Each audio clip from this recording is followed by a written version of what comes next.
Breaking చూస్తున్నాం. ఇండోనేషియాలో భారీ భూకంపం బీభత్సం సృష్టించింది. సముద్ర తీర ప్రాంతంలో సంభవించిన ఈ భూకంపం దాటికి ఇప్పటి వరకు 47 మంది ప్రాణాలు కోల్పోయారు. భారీగా భవనాలు, ఇళ్లు కూలిపోవడంతో పలువురు గాయపడ్డారు. మృతుల సంఖ్య మరింత పెరిగే అవకాశం ఉందని అధికారులు అంచనా వేస్తున్నారు. అమెరికా బయోలాజికల్ సర్వే లెక్కల ప్రకారం, స్థానిక కాలమానం ప్రకారం శనివారం తెల్లవారుజామున 5:58 సముద్ర గర్భంలో 10 కిలోమీటర్ల లోతున ఈ భూకంపం సంభవించింది. దీని తీవ్రత 7.7గా నమోదైంది. ఈస్ట్ నూసా టెంగారా ప్రావిన్స్ లోని ఎండే నగరానికి వాయువ్యంగా 68 కిలోమీటర్ల దూరంలో భూకంప కేంద్రం ఉన్నట్లుగా గుర్తించారు. భూకంపం తర్వాత వరుస ప్రకంపనలు ప్రజలను భయభ్రాంతులకు గురి చేశాయి. మధ్యాహ్నం సమయానికి ఏకంగా 235 ప్రకంపనలు నమోదైనట్టుగా తెలుస్తోంది. వీటిలో 6.2 తీవ్రతతో కూడిన ప్రకంపన కూడా ఉంది. భూకంపం నేపథ్యంలో తొలుత సునామీ హెచ్చరికలు జారీ చేశారు. అయితే సముద్ర మట్టాల్లో పెద్దగా మార్పులు లేకపోవడంతో సునామీ ముప్పు లేదని అధికారులు ప్రకటించారు.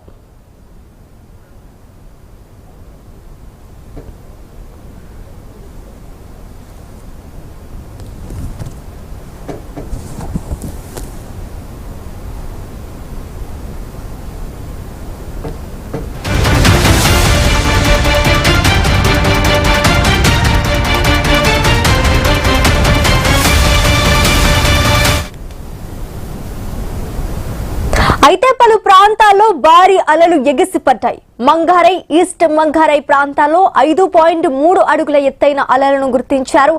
మావురోల్, ఎండే ప్రాంతాల్లో సుమారు 3 అడుగుల ఎత్తైన అలలు ఎగిసిపడుతున్నట్లుగా అధికారులు తెలిపారు. భూకంప ప్రభావం సిక్కా, పశ్చిమ మంగారై, తూర్పు మంగారై ప్రాంతాల్లో ఎక్కువగా ఉంది. సహాయక బృందాలు ఈ ప్రాంతాల నుంచే దాదాపు 40 మృతదేహాలను వెలికి తీశాయి. మరో 2 గ్రామాలను మట్టి దిబ్బలు కప్పేశాయి. దీంతో స్థితిలాల కింద చిక్కుకున్న వారి కోసం సహాయక బృందాలు గాలింపు ముమ్మరం చేశాయి.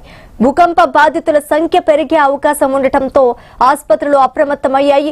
రోగులను ఖాళీ చేసి గాయపడిన వారి చికిత్స కోసం అదనపు బెడ్లు, ఆక్సిజన్ సిలిండర్లు, ఐవీ స్టాండ్లను సిద్ధంగా ఉంచారు.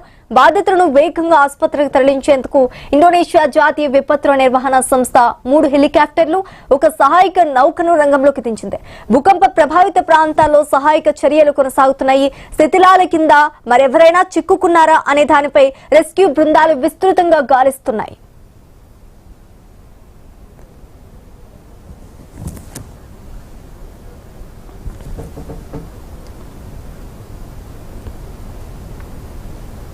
ఇండోనేషియాలో భారీ భూకంపం బీభత్సం సృష్టిస్తోంది. సముద్ర తీర ప్రాంతంలో సంభవించిన ఈ భూకంపం దాటికి ఇప్పటి వరకు 47 మంది ప్రాణాలు కోల్పోయినట్టుగా తెలుస్తోంది. భారీగా భవనాలు, ఇళ్లు కూడా కూలిపోవడంతో పలువురు గాయపడినట్టుగా కూడా తెలుస్తోంది. ఇంకా మృతుల సంఖ్య కూడా మరింత పెరిగే అవకాశం ఉన్నట్టుగా కూడా తెలుస్తోంది. ఇక ఇదే అంశానికి సంబంధించి పూర్తి డీటెయిల్స్ మా కరెస్పాండెంట్ గోపీనాథ్ అందిస్తారు. గోపీనాథ్, చెప్పండి, ఇండోనేషియాలో భారీ భూకంపం సంభవిస్తున్నట్టుగా తెలుస్తోంది. ఇప్పటికే 47 మంది మృతి చెందినట్టుగా తెలుస్తోంది. మరికొందరికి కూడా గాయాలైనట్టుగా కూడా తెలుస్తుంది. అయితే మృతుల సంఖ్య కూడా మరింత పెరిగే అవకాశం ఉంది అని అంటున్నారు అధికారులు. దీనికి సంబంధించి పూర్తి డీటెయిల్స్ ఏంటి? మొత్తం మీద ఇప్పుడు పలు దేశాల్లో ఇప్పటికే ఈ భూకంపం అంటే పెను విధ్వంసం సృష్టిస్తుంది. మొత్తం మీద ఇండోనేషియాలో అంటే జరిగినటువంటి ఈ భూకంపానికి సంబంధించి దాదాపుగా 47 మంది చనిపోయినట్లు చెప్తున్నారు. ఇప్పటికే మరి కొంతమంది ప్రాణాలు కూడా కోల్పోయినట్టు కూడా చెప్తున్నారు. ఇప్పటికే జాతీయ విపత్తుల శాఖ వీళ్ళందరూ కూడా సహాయ చర్యలు కొనసాగిస్తున్నారు.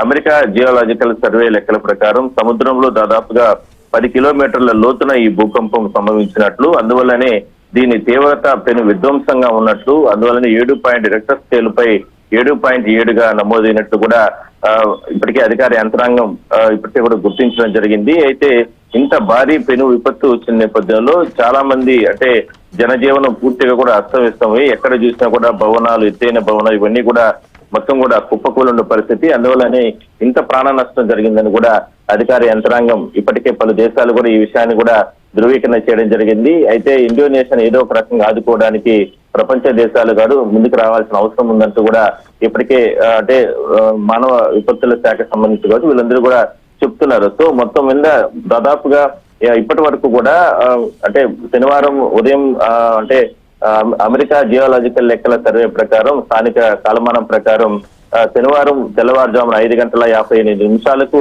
ఈ భూకంపం సంభవించినట్లు ఈ విపత్తు అనేది రిక్టర్ స్కేల్ పై 7.7గా నమోదైనట్టు. సహజంగా 4-5 పాయింట్లు వస్తేనే 4.5 ఇట్లా కొన్ని 5 లోపల వస్తేనే భారీ నష్టం జరుగుతూ ఉంటుంది. అలాంటిది 7 పాయింట్ల వరకు దాటింది అంటే ఆ నష్టం అంటే ఊహకే వదిలేసేటటువంటి పరిస్థితి ఉంటుంది. అందువల్లనే ఇంత నష్టం జరిగిందంటూ కూడా అధికార యంత్రాంగం గుర్తించడం జరిగింది. అయితే దాదాపుగా ఆ ఒక్కరోజే 235 ప్రాంతాల్లో ఈ రకంగా ప్రకంపనలు సృష్టించినట్టు కూడా చెప్తున్నారు. కొన్ని ప్రాంతాల్లో 6.2గా, మరికొన్ని ప్రాంతాల్లో 7.7గా వరకు కూడా ఈ ప్రకంపనలు అనేది రావడం జరిగింది. అయితే భూగర్భంలో అంటే సముద్రంలో అంటే 10 కిలోమీటర్ల లోతులో ఈ రకంగా ఈ ప్రకంపనలు వచ్చినట్టు చెప్తున్నారు. ఎక్కడ చూసినా కూడా భవనాలు నేల కొలవడం, అంటే భారీ వృక్షాలు కావచ్చు, లేదంటే ఎత్తైనటే భవనాలు, ఇల్లు ఇవన్నీ కూడా నేల కొరిగిన నేపథ్యంలోనే ఈ రకంగా ప్రజలు తీవ్రంగా ఇబ్బందులు పడుతున్నారు. దాదాపుగా 47 మంది ఇప్పటి వరకు కూడా చనిపోయినప్పటికీ కూడా చాలా ప్రాంతాల్లో ఈ అలలు, ఎందుకంటే సముద్ర తీర ప్రాంతాల్లో ఉన్నటువంటి ప్రాంతాల్లో ఈ భారీ అలలు ఎగిసిపడుతున్నాయి. ఏదైతే అంటే ఇండోనేషియాలోని మంగారై, ఈస్ట్ మంగారై ప్రాంతాల్లో 5.3 అడుగుల వరకు కూడా ఈ అంటే సముద్రంలో ఎత్తైనటువంటి అలలు ఎగిసిపడినట్టు చెప్తున్నారు. ఇక మావురోల్తో పాటు ఎండే ప్రాంతాల్లో సుమారు 3 అడుగుల వరకు కూడా ఈ అలలు ఎత్తుగా ఎగిరిపడినట్టు కూడా చెప్తున్నారు. మొత్తం మీద ఇప్పటి వరకు కూడా ఈ ప్రమాదంలో ఏదైతే ఈ భూకంపం ప్రమాదంలో దాదాపుగా 40 మంది వరకు కూడా చనిపోయినట్టు, వాళ్ళందరినీ కూడా బయటికి తీసుకొచ్చినట్టు కూడా చెప్తున్నారు. మొత్తం మీద అయితే ఇంత భారీ నష్టం గతంలో కూడా కొన్ని సందర్భాల్లో ఇండోనేషియాలో సహజంగా ఈ భూకంపాలు వస్తూ ఉంటాయి అక్కడ ఉన్న పరిస్థితుల కారణంగా. బట్ ఇంత విపత్తు, ఇంత ప్రాణ నష్టం, ఇంత భారీ నష్టం, విధ్వంసం ఎప్పుడు కూడా జరగలేదని కూడా ఇప్పటికీ కూడా ప్రపంచ మేధావులు కావచ్చు, విశ్లేషకులు వీళ్ళందరూ కూడా వాళ్ళ అభిప్రాయం చెప్తున్నారు. మొత్తం మీద ప్రపంచ దేశాలతో పాటు ఆదుకోవాల్సిన అవసరం అయితే ఉంది. ఇప్పటికే ఇండోనేషియాకు సంబంధించినటువంటి విపత్తుల శాఖ పూర్తి స్థాయిలో కూడా సన్నద్ధమైంది. ప్రత్యేక హెలికాప్టర్లు, అదేవిధంగా ప్రత్యేకమైనటువంటి దళాలతో ఎప్పటికప్పుడు ప్రజలను కాపాడుకోవడానికి ప్రయత్నాలు అయితే ముమ్మరం చేసిందని మనం చెప్పొచ్చు. శ్రీజ, గోపినాథ్, అయితే ఈ భూకంపం నేపథ్యంలో సునామీ హెచ్చరికలు ఏమైనా జారీ చేసే అవకాశం ఉందంటారా అధికారులు? ఖచ్చితంగా, ఎందుకంటే అంటే ఈ రకమైనటువంటి 7.7 వరకు కూడా రెక్టర్ స్కేల్ పైన భూకంపం తీవ్రత నమోదైన నేపథ్యంలో ఖచ్చితంగా 10 అంటే అత్యంత తక్కువలోనే అంటే 10 కిలోమీటర్ల లోతులో ఈ భూకంపం అనేది సముద్రంలో ఏర్పడింది కాబట్టి ఈ ప్రభావం అనేది ఖచ్చితంగా సునామీకి కూడా దారితీసే అవకాశాలు అయితే ఉన్నాయి. అందువల్లనే ఇండోనేషియాతో పాటు చుట్టుపక్కల ఉన్నటువంటి పలు ప్రాంతాల్లో, పలు దేశాలకు సంబంధించి ఇప్పటికే అంటే హెచ్చరికలు కూడా జారీ చేయడం జరిగింది. సముద్ర తీర ప్రాంతాల్లో ఉన్నటువంటి ప్రాంతాల్లో అంటే ఈ భూకంపం ఖచ్చితంగా వచ్చే అవకాశం ఉంది కాబట్టి అప్రమత్తంగా ఉండాలంటూ కూడా అక్కడ ఉన్నటువంటి ప్రజల్ని కావచ్చు, ఆయా దేశాలకు సంబంధించినటువంటి ప్రాంతాల్లో హెచ్చరికలు జారీ చేయడం. సో మొత్తం మీద 2 విధాలుగా ఈ అంటే విపత్తు అనేది పెను విధ్వంసం సృష్టిస్తా ఉంది.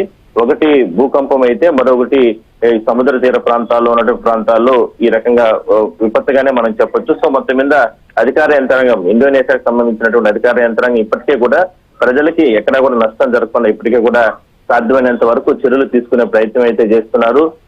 అంటే భూకంప బాధితుల సంఖ్య మరింత పెరిగే అవకాశం ఉందన్న నేపథ్యంలో హాస్పిటల్స్ ని ఇప్పటికే కూడా కొన్ని తాత్కాలికంగా యుద్ధ ప్రాతిపదికన ఏర్పాటు చేసుకోవాలనే అవసరం ఉందంటూ కూడా ప్రభుత్వం ఇప్పటికే కూడా గుర్తించడం జరిగింది.